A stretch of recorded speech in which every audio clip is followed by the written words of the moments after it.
പിന്നോക്ക വിഭാഗത്തിൽ ജനിച്ച് നിശ്ചയദാർഢ്യവും അർപ്പണബോധവും കൊണ്ട് രാജ്യത്തിന്റെ പരമോന്നത പൗരനായ മലയാളി മുൻ രാഷ്ട്രപതി കെ.ആർ. നാരായണന്റെ ഓർമ്മകളിലാണ് രാജ്യം.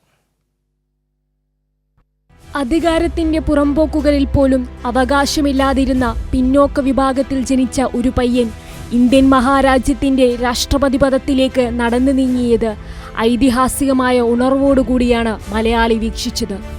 കോട്ടയം ജില്ലയിലെ ഉരവൂരിനടുത്ത് ജനിച്ച കെ.ആർ. നാരായണൻ എന്ന മലയാളി മേൽവിലാസം കൂടിയായിരുന്നു അതിന് കാരണം.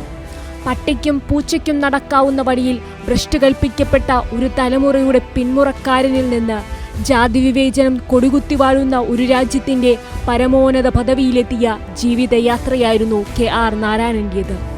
പത്രപ്രവർത്തകനായി പൊതുരംഗത്ത് പ്രവേശിച്ച കെ.ആർ. നാരായണൻ നയതന്ത്ര പ്രതിനിധി, MP, കേന്ദ്രമന്ത്രി, ഉപരാഷ്ട്രപതി, രാഷ്ട്രപതി എന്നീ പദവികളിൽ ശ്രദ്ധേയമായ സംഭാവനകൾ രാജ്യത്തിന് നൽകി.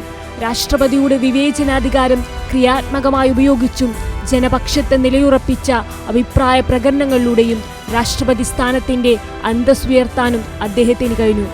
രാഷ്ട്രത്തിന്റെ പൊതു താൽപര്യം, ഭരണഘടന, മനസ്സാക്ഷി എന്നിവയ്ക്ക് നിരക്കുന്നതാവണം രാഷ്ട്രപതി എന്ന നിലയ്ക്കുള്ള തന്റെ തീരുമാനങ്ങളെന്ന് അദ്ദേഹം ഉറച്ചു വിശ്വസിച്ചു. ഗുജറാത്ത് കലാപത്തിലടക്കം സർക്കാരിന്റെ ഇടപെടലുകളെ ചോദ്യം ചെയ്യുകയും അവയോട് കലഹിക്കുകയും ചെയ്തു.